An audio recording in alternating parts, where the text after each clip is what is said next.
नमस्कार दोस्तों, मैं संदीप मौर्य आशा स्टडी पॉइंट चैनल पर आपका स्वागत करता हूं।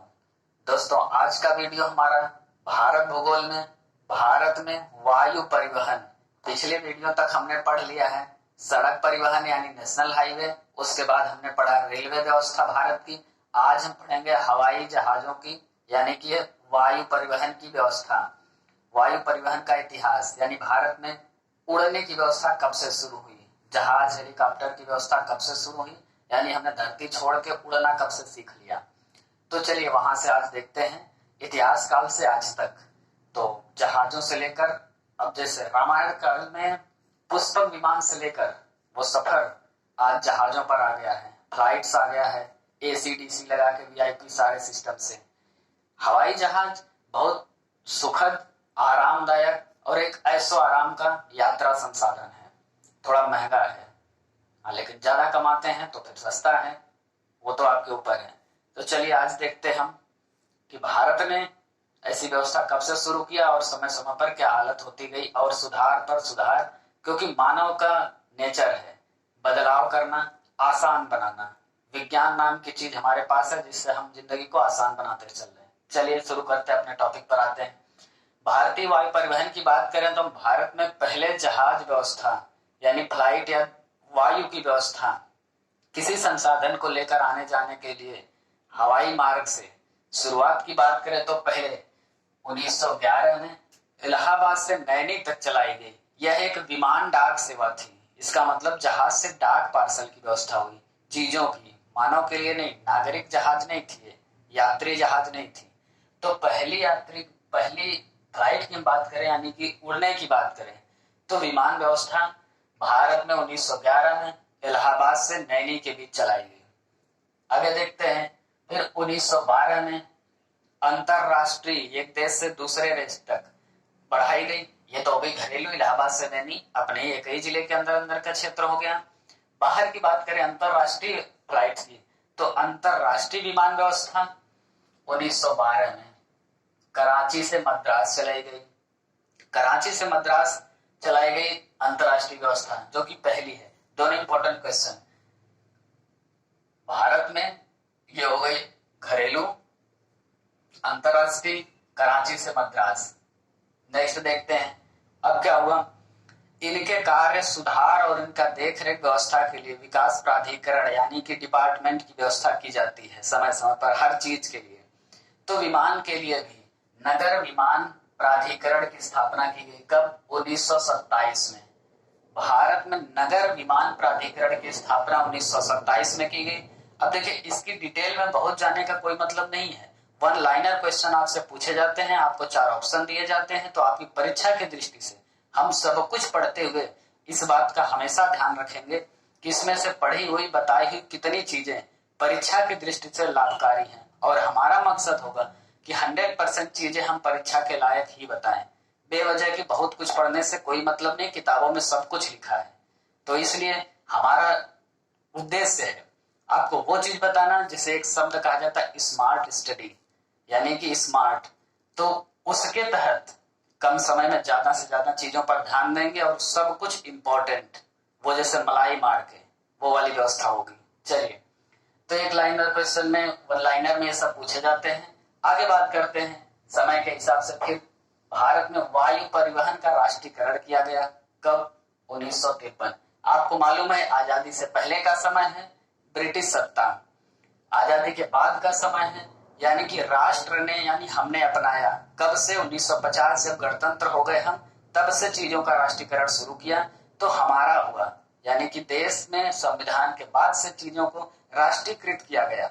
तो 1953 में वायु परिवहन को राष्ट्रीयकृत किया गया। आगे देखते हैं इंदिरा गांधी राष्ट्रीय उड़ान अकादमी। इंदिरा गांधी राष्ट्रीय उड़ान अकादमी, ये क्या है? शब्द के हिसाब से अकादमी मतलब क्या हो गया? सेंटर, सिखाने का। तो यह फुर्सतगंज उत्तर प्रदेश में बनाया गया। इसका उद्देश्य क्या था? व्यवसायिक चालकों को प्रशिक्षण देना, यानी सामान ले आने ले जाने जैसे और लगातार फ्लाइट से चलाने वाले पायलट्स को प्रशिक्षण देना, सिखाने के लिए इस एकेडमी की व्यवस्था की गई, यानी इसका गठन किया गया।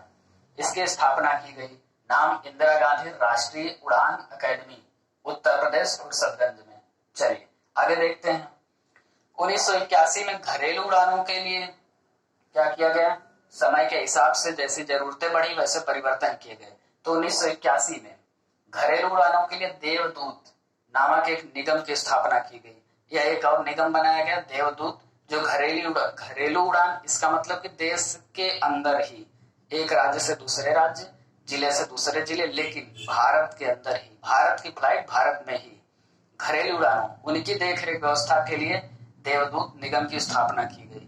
तो ये शब्द इंपॉर्टेंट बनता है यहाँ से, देवदूत शब्द। चलिए आगे देखते हैं।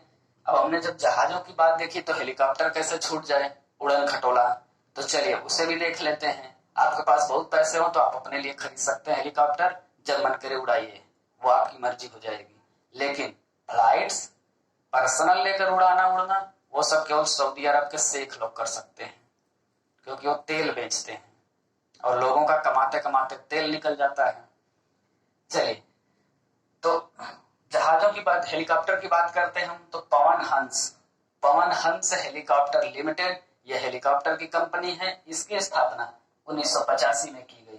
तो हेलीकॉप्टर फैक्ट्री यानी पवन हंस हेलीकॉप्टर लिमिटेड की स्थापना 1985 में की गई। आगे बढ़ते हैं।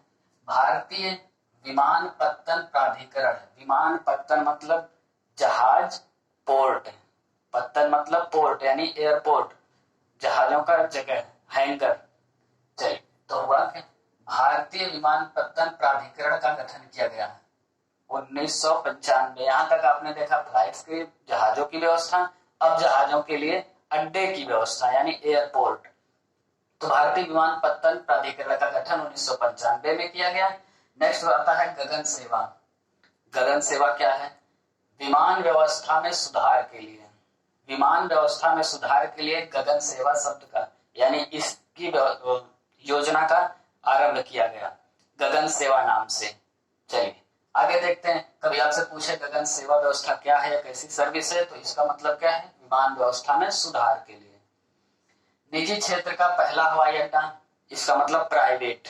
अब तक तो बात हो रही थी सरकार की, सरकारों ने क्या किया, फिर प्राइवेट। तो निजी क्षेत्र का पहला हवाई अड्डा कोचीन में बना। कोचीन कहाँ है, केरल में। तो केरल में बना यानी प्राइवेट, पहला प्राइवेट एयरपोर्ट केरल में बना। Important question. आगे देखते हैं कुछ इंपॉर्टेंट एयरपोर्ट और वो किस शहर में पड़ते हैं, उन शहरों के नाम। यहां से एक क्वेश्चन जरूर पूछा जाता है कि एयरपोर्ट किस शहर में है, या फिर इस शहर के एयरपोर्ट का नाम क्या है, या फिर आप देख रहे हैं शहरों के नाम या जगहों के नाम बीच बीच में बदले जा रहे हैं, तो उस हिसाब से भी पूछा जा सकता है। और कुछ क्वेश्चन बनते जैसे आपसे सबसे बड़ा कौन सा है, पहला कौन सा है, उन सब चीजों पे आज हम चर्चा करेंगे। एक और चीज है, कुछ शब्द जो इंपॉर्टेंट से लगे हैं, कुछ एयरपोर्ट्स के नाम मैंने लिखे हैं, बहुत से के छोड़ दिए हैं। ऐसे एयरपोर्ट जैसे गया एयरपोर्ट, चेन्नई एयरपोर्ट, तो जैसे ही आपने पढ़ा गया तो वो तो गया जिले में हो गया यानी बिहार में। चेन्नई एयरपोर्ट चेन्नई में होगा, उसे लिखने की जरूरत नहीं है क्योंकि उसी जिले के नाम से बना है, तो आपको शहर तो याद ही रहेगा। तो शहर उसमें लिखने की कोई जरूरत नहीं, जगह की कमी से मैंने वो इंपॉर्टेंट और उन नामों पर फोकस किया है जिन्हें याद करने की जरूरत होगी। आगे देखते हैं गुरु रामदास जी अंतरराष्ट्रीय हवाई अड्डा। गुरु रामदास जी अंतरराष्ट्रीय हवाई अड्डा याद करने के लिए आसान तरीका, सिखों के गुरु रामदास जी थे। गुरु से बात करें तो कहां पहुंच गए हम, अमृतसर। तो गुरु रामदास जी अंतरराष्ट्रीय हवाई अड्डा अमृतसर। आगे बढ़ते हैं सरदार भगत सिंह हवाई अड्डा। सरदार भगत सिंह अंतरराष्ट्रीय हवाई अड्डा मोहाली में है। लोकप्रिय गोपीनाथ बारदौली अंतरराष्ट्रीय हवाई अड्डा कहाँ है, गुवाहाटी में। शब्द बारदौली से भी अगर आप सर्च करेंगे, आप किताबों में देखेंगे तो बारदौली नाम एक स्थान है। चलिए इतिहास में बारदौली का बहुत वर्णन होता है, अभी हम इतिहास नहीं पढ़ रहे हैं। एक शब्द आता है बारदौली सत्याग्रह, जो सरदार पटेल जी से जुड़ा है, तो उसके लिए इतिहास में आप पढ़ेंगे, आपको संतोष सर इतिहास में पढ़ाएंगे। चलिए हम यहाँ देखते हैं अगला एयरपोर्ट का, बीजू पटनायक अंतरराष्ट्रीय एयरपोर्ट कहाँ है, भुवनेश्वर, उड़ीसा की राजधानी भुवनेश्वर। नेक्स्ट देखते हैं राजीव गांधी अंतरराष्ट्रीय हवाई अड्डा हैदराबाद, आंध्र प्रदेश। तो राजीव गांधी अंतरराष्ट्रीय हवाई अड्डा हैदराबाद नेक्स्ट देखते हैं लोकनायक जयप्रकाश अंतरराष्ट्रीय हवाई अड्डा पटना में। पटना कहाँ है? बिहार की राजधानी। नेक्स्ट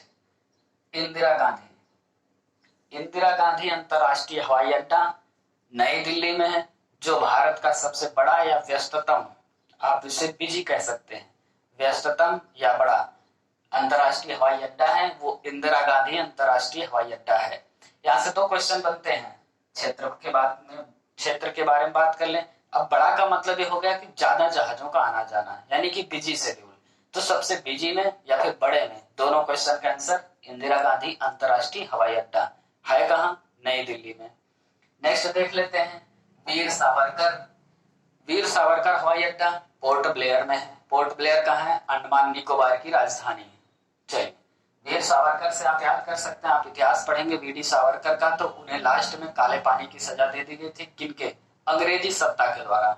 ये इतिहास का विषय है, थोड़ा सा इस पर नजर डालते हैं। तो अंग्रेजी सत्ता के द्वारा उन्हें काले पानी की सजा दी गई। काले पानी की सजा यही दी जाती है अंडमान निकोबार में। वो एक आइलैंड यानी द्वीप है। अब तो फ्लाइट है, आना जाना आसान है, तब आसान बिल्कुल नहीं था। तो चलिए, Veer Savarkar, port Blair. Next देखते हैं वल्लभ भाई पटेल अंतरराष्ट्रीय हवाई अड्डा अहमदाबाद में। कहा? गुजरात। पटेल जी की मूर्ति Gujarat, airport Ahmedabad Gujarat. Next Kempegowda airport Bengaluru में। बेंगलुरु कहाँ? कर्नाटक। कालीकट केरल का तट है, जो वास्को डी गामा से संबंधित है। इस पर हम चर्चा कर चुके हैं पहले, और हमने आपको बंदरगाहों की लिस्ट में भी पढ़ाया था। भारत के बंदरगाह यानी कि सी पोर्ट।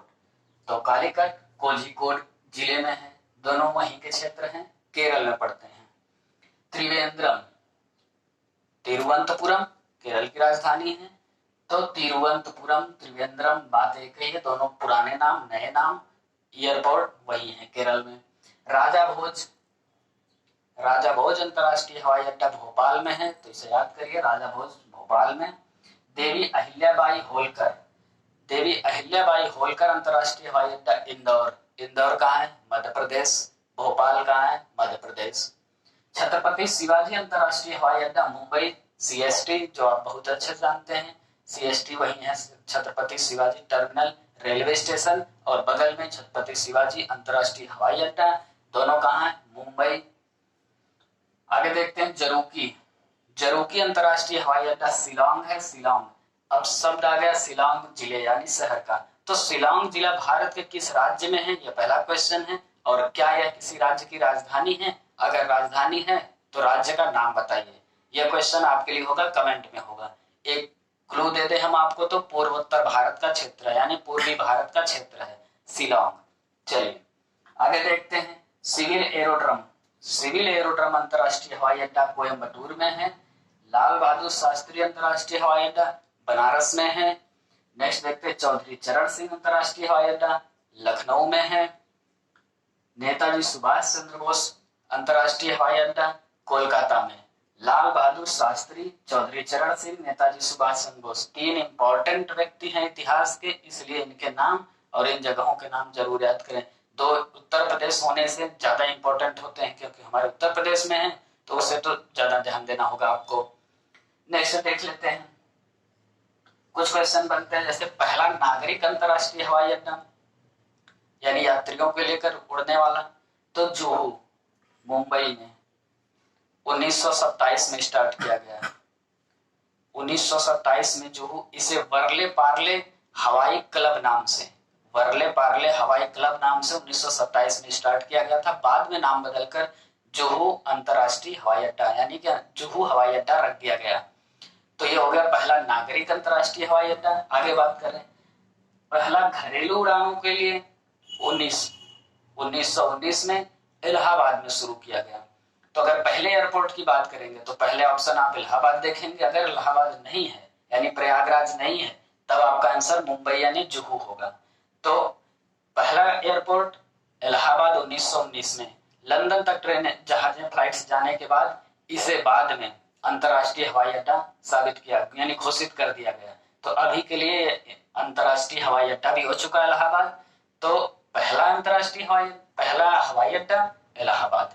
ऐसे सवालों में आपको कंफ्यूज नहीं होना है। ऑप्शन देखते हुए जैसे ऑप्शन उपलब्ध हो उस हिसाब से अपने सोच से जवाब देना है, क्योंकि एक जीएस है और जीएस अपने आप में एक बहुत बड़ा सिस्टम होता है, बड़ा सेंटर एक सेक्टर है, तो इतना आसान नहीं है। आप क्रम से पढ़ते चलिए, आसानी से सब कुछ हो जाएगा। आप चैनल पर बने रहिए। अगर आप नए हैं तो चैनल को सब्सक्राइब कीजिए, क्योंकि यहाँ लगातार वनडे कंपटीशन के लिए ज्यादा से ज्यादा व्यवस्था आपको बिल्कुल फ्री उपलब्ध कराई जाएगी। तो आज का वीडियो यहीं रखते हैं दोस्तों। नमस्कार, धन्यवाद।